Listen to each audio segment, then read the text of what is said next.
교육도 그렇고 훈련도 그렇고 여러 가지 방법이 있겠습니다만은 그 시작은 금전적인 경제적인 인센티브로부터 시작해야 된다는 게 제 주장입니다. 역시 경제학 박사다우시네요. 예. 어떻게 하면 됩니까? 사실 그 경제적인 인센티브는 엄청난 힘을 가지고 있습니다. 네.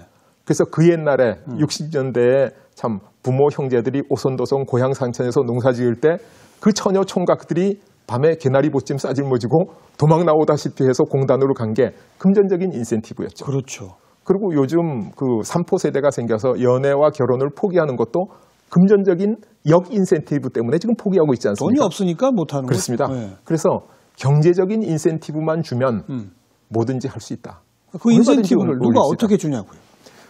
여러 가지 방법이 있습니다. 네. 여러 가지 방법이 있는데 예를 들어서 그 4차 산업혁명 쪽으로 갈 수 있는 분야, 이런 분야에 우선적으로 대학교 등록금 반값으로 낮춰준다든가 또 단기 기술 교육을 해준다든가 뭐 이런 여러 가지 혜택을 4차 산업혁명에 가는 쪽으로 집중적으로 베풀면 우리나라의 젊은이들이 4차 산업혁명 쪽으로 갈 수 있게 되고 그렇게 되면 그 사람들이 빈자리가 생기지 않습니까?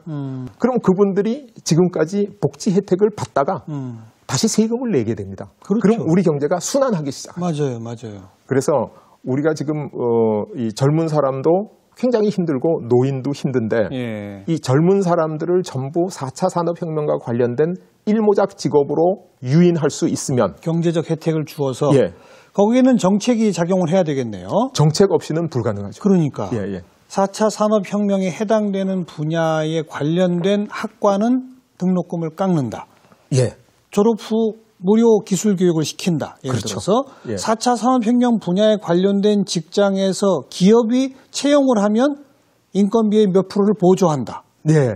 아주 시사나 이런 데 폭넓은 지식을 갖고 계시니까 정책을 만드시면 저보다 훨씬 더 잘 만드실 것 같은데. 그런 식으로 정부가 쓸 수 있는 재정의 지원을 어떤 분야에 집중 투자하라. 그 말씀이신 거잖아요. 그렇죠. 그렇게 되면 그쪽에 고용이 늘어나고 예. 그러면 빈자리가 생긴다. 예. 그러면 그쪽으로 들어가는 여러 가지 비용이 지금 놀고 있는 일할 자리가 없어서 놀고 있는 베이비 부모들이 일함으로써 충분히 보충이 될 수 있다는 겁니다. 그리고 그 베이비 부모들은 사실 지금부터는 부양을 받아야 되는 예. 자식으로부터 부양이 아니라 예. 사회로부터 부양을 받아야 되는 그런 사람인데 그렇죠. 오히려 세금을 내는 소득자가 된다. 예.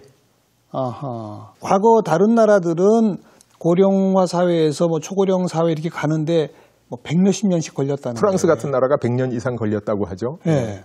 일본이 굉장히 이렇게 얼마 안 걸린 사회인데 우리는 그거보다도 짧게 온다는 거 아닙니까? 예, 굉장히 급격하게 온다고 지금 나와 있습니다. 통계 숫자로. 이런 상태에서 교수님 말씀하시는 이모작 사회 이런 게 움직임이 없다면 예. 없다면 어떻게 되는 겁니까 정말? 없다면 우리가 정말 애써서 경제를 발전시켜가지고 한강의 기적을 만들었는데 지금 한강의 기적이 절반의 성공으로 끝나버렸지 않습니까? 절반의 성공은 절반의 실패를 의미하는 거죠. 네. 근데 이 절반의 성공마저 까먹어버릴 가능성이 있다. 그럼 우리 경제는 정말 나빠지겠죠. 조금 구조를 설명하면 어떻게 됩니까? 노령 인구가 많아진다는 얘기는 사회 전체의 생산 가능 인구가 줄어든다. 예. 비중으로 봐서는. 예. 그런 얘기죠? 그렇죠. 예. 하지만 단순히 생각해 보면 젊은이들은 점점 귀해지니까 예. 젊은이들을 요즘 실업률 같은 건 해결되지 않을까요?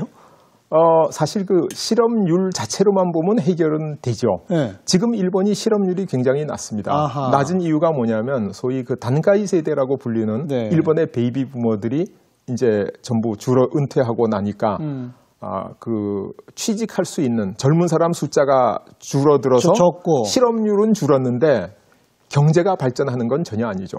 예를 들어서 10명이 일하고 싶은데 직장이 7개밖에 없었다. 그러면 실업률이 30% 아닙니까? 예. 근데 앞으로 배출되는 사람이 새로 일하려고 진입하는 젊은 인구가 7명밖에 없으면 100% 취직이 되겠죠. 실업률은 제로죠. 그러나 경제는 하나도 발전하지 않습니다. 똑같죠, 7개. 예, 경제는 똑같은데 고령화가 이루어지면 복지 지출은 늘어나겠죠. 그렇죠. 그다음에 젊은 사람들은 미래에 더 많은 것을 요구하죠. 예. 예를 들어서 지난 세대 그 젊은이들이 피처폰을 썼다. 그럼 피처폰은 평균 20만 원인데 스마트폰은 평균 100만 원입니다. 그러니까 경제가 발전하지 않으면 피처폰에서부터 스마트폰으로 못 바꾸는 거죠. 네. 그러니까 젊은 사람들의 욕구는 점점 성장하고 자꾸 커지고 아마 스마트폰 다음에 조금 있으면 더 스마트폰이 나올지도 모릅니다. 인공지능 폰 하나씩 들고 뭐 그렇게 되겠죠. 예. 거기다가 고령화는 점점 더 진전되고 그러니까 경제라고 하는 것이 정체돼 있으면 안 됩니다. 경제는 본질적으로 성장해야만 합니다. 근데 그것도 역시 일자리를 20개, 10개로 이렇게 10개, 20개로 늘리기 위해서는 말씀하신 4차 산업혁명 이런 쪽에서 그걸 선도해야 되겠군요. 맞습니다. 그래서 젊고 능력이 있는 유능한 사람들을 어떻게 4차 산업혁명, 일모작 직업 쪽으로 많이 보낼 수 있는가 하는 것이 해결의 열쇠입니다. 요즘은 또 이 건강들이 좋으셔가지고 예. 70대가 돼도 일하고 싶어 하시는 분들 많습니다. 일하고 싶어 하실 뿐만 아니라 우리나라의 평균인은 25세부터 55세까지 정규직을 30년 정도 했거든요. 그리고 그 이후에는 뭐 직업이 있어도 비정규직인 예가 많은데 30년 동안 일해서 모아서 저축해서 자녀 키우고 또 노후 대책하고 그래서 60년, 70년은 겨우 버티는데 그 이상은 살 수가 없습니다. 30년 일해서는. 그래서 우리가 지금 90세, 100세 시대를 맞이하려면 최소한도 50년 일하는 사회를 만들어야 됩니다. 근데 50년 일하는 사회를 만들려고 그러면 한 직업에서 나이가 많아지면 이분들이 유동지능이 점점 쇠퇴해가지고 경쟁력이 없어지니까 이제 25세부터 50세까지 한 25년은 일모작 직업에서 일하고 유동지능이 쇠퇴한 다음에는 이분들을 다시 이모작 직업으로 옮겨서 25세부터 75세까지 그래서 50년 일하게 되면 우리가 100세 시대를 거뜬히 보낼 수 있다 하는 것이 이제 제가 은퇴가 없는 나라라는 책에서 주장하고 있는 이론입니다. 근데 어느 나라도 지금 그런 걸 성공시킨 나라가 없죠? 사실은 아직 아무도 없습니다. 그래서 우리가 하면 우리가 선진국으로 발돋움할 수 있다. 우리가 먼저 해야 된다. 저는 그렇게 주장하죠. 사실 선진국 사례를 보고 가장 모범적으로 잘 배운 나라가 우리나라입니다. 그래서 그걸 배워서 성공했더니 중진국까지 올라온 거예요. 더 이상 배울 데가 없습니다. 그래서 우리가 우리의 방법을 찾아서 발전해야죠. 그리고 지금 시점에서 지금보다 복지를 더 강화하고 확충해야 한다. 이거는 맞는 말일 겁니다. 그런데 강화하고 확충할 수 있는 그런 경제 생산 능력과 여력이 있느냐. 그리고 앞으로 저출산 고령화 속에서는 이 부담은 점점 더 커질 건데 감당해낼 수 있겠느냐. 그렇습니다. 이 질문에 말이 막히는 거죠. 그 질문이 바로 우리 사회의 성장과 복지 사이의 논쟁입니다. 아마 지난 대선 때 성장과 복지에 대한 논쟁이 굉장히 많았습니다. 그러다가 수면하로 들어갔는데 소위 우리가 얘기하는 이념 갈등, 좌우에 가진 자와 못 가진 사이의 빈부 갈등, 또 기성세대와 신세대 간의 세대 갈등. 이 갈등의 기저에 보면 뭐가 있냐면 우리가 제한된 자원을 성장에 투자할 것인가, 복지에 투자할 것인가. 이 두 개의 선택 속에 있습니다. 근데 성장이 뭐냐 하면 미래의 행복이죠. 복지가 뭐냐 하면 현재의 행복입니다. 그럼 미래의 행복과 현재의 행복에 다 투자할 돈은 없다. 어느 하나를 선택해야 된다. 그럼 뭘 선택하겠냐는 거죠. 그래서 우리 윗대 그 기성세대들은 성장을 선택했습니다. 미래의 행복을 위해서 허리띠를 졸라매고 안 먹고 안 입고 자녀 교육시켜가지고 이까지 왔죠. 그렇습니다. 왜 그게 가능했냐 하면 그분들은 국민소득 50불, 70불대를 살아온 사람이기 때문에 허리띠를 졸라맬 수가 있었는데 지금 젊은 세대는 국민소득 만불 시대를 살던 사람입니다. 허리띠를 졸라매고 현재 행복을 포기할 수 없는 세대들입니다. 그러니까 해결책이 없는 거죠.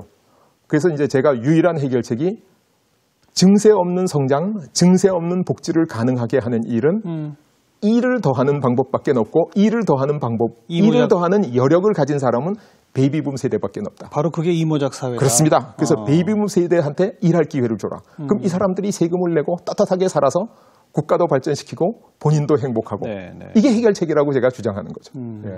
이제 좀 요약하고 정리를 해보자면 지금 우리 경제의 위기 상황, 그것의 근본 원인, 게다가 앞으로 닥칠 우리의 최대 과제, 이 고령화에 대한 대비, 이것까지를 종합할 때 결국 이모작 사회의 건설밖에 답이 없다.